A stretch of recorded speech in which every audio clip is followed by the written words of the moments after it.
بسم اللہ الرحمن الرحیم۔ عزیز طلبہ، السلام علیکم ورحمۃ اللہ وبرکاتہ۔ امید ہے آپ سب خیر و عافیت کے ساتھ ہوں گے اور معمول کے مطابق اسباق پڑھ رہے ہوں گے۔ معاشرتی علوم درجہ ہفتم کے سبق میں آپ سب کو خوش آمدید۔ عزیز طلبہ، آپ کو معلوم ہے ہم سبق نمبر 3 کا مطالعہ کر رہے ہیں، جس کا عنوان ہے کرۂ ہوائی اور کرۂ ہوائی کا درجہ حرارت۔ اس سبق سے آج ہم کرۂ ہوائی کا درجہ حرارت سے متعلق مطالعہ کریں گے۔ آپ کا آج کا سبق صفحہ نمبر 26 سے شروع ہے۔ کتاب کھول لیں اور سبق پر نظر رکھیں۔ سبق سے اہم نکات، اہم باتوں کو نوٹ کرتے جائیں، بعد میں انہیں ترتیب کے ساتھ رف کاپی پر تحریر کر کے لازمی یاد کر لیں۔ آئیے عزیز طلبہ، سبق شروع کرتے ہیں۔ کرۂ ہوائی کا درجہ حرارت بڑھتا یا کم ہوتا رہتا ہے، یعنی ایٹماسفیئر کا جو درجہ حرارت ہے وہ بڑھتا یا کم ہوتا رہتا ہے۔ کرۂ ہوائی کے درجہ حرارت کے بڑھنے یا کم ہونے کی جو وجہ ہے عزیز طلبہ، وہ سورج سے آنے والی شعاؤں کی مقدار میں زیادتی یا کمی ہے۔ جس قدر واضح طور پر سورج زمین کے کسی حصے پر نکلا رہے گا، شعاعیں زمین پر پڑ رہی ہوں گی، یقیناً فضا گرم ہوگی۔ کرۂ ہوائی میں درجہ حرارت آپ زیادہ محسوس کریں گے۔ زمین پر پہنچنے والی سورج کی شعاؤں کو انسولیشن کہا جاتا ہے۔ عزیز طلبہ، سورج کی شعاعیں جو زمین تک پہنچتی ہیں، زمین تک سورج کی جو کرنیں پہنچتی ہیں، انہیں ہم انسولیشن کہتے ہیں۔ زمین سورج سے جتنی توانائی 1 سیکنڈ میں حاصل کرتی ہے، اتنی توانائی زمین پر 1 ہفتے تک مسلسل بجلی پیدا کر کے بھی حاصل نہیں کی جا سکتی۔ عزیز طلبہ، اس سے آپ اندازہ کر سکتے ہیں کہ سورج کس مقدار میں زمین کو توانائی، حرارت، روشنی فراہم کرتا ہے۔ سورج سے آنے والی تمام انسولیشن کا تقریباً 45% حصہ زمین پر پہنچتا ہے۔ عزیز طلبہ، سورج کی ساری کرنیں، ساری شعاعیں زمین تک نہیں پہنچتی، زمین کی سطح تک نہیں پہنچ پاتی ہیں۔ صرف 45% حصہ انسولیشن کا، سورج کی شعاؤں کا زمین کی سطح پر پہنچتا ہے۔ اس انسولیشن کا 35% حصہ بادلوں کی وجہ سے واپس خلا میں چلا جاتا ہے۔ شعاعیں، سورج کی شعاعیں بادلوں سے ٹکرا کر واپس خلا میں منتشر ہو جاتی ہیں، جبکہ 20% حصہ بادل، ذرات اور آبی بخارات جو فضا کا حصہ ہیں، ایٹماسفیئر، کرۂ ہوائی کا حصہ ہیں، جذب کر لیتے ہیں۔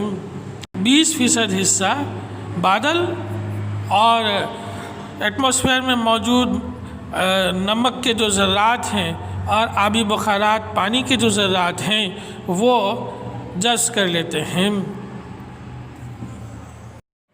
جبکہ زمین سورج سے آنے والی انسولیشن کو جذب کرتی ہے، اور جب زمین اس توانائی کو دوبارہ خارج کرتی ہے تو زمین سے منسلک جو فضا ہے، ایٹماسفیئر ہے، زمین کی اوپری جو سطح ہے، ہوا وہاں گرم ہو جاتی ہے۔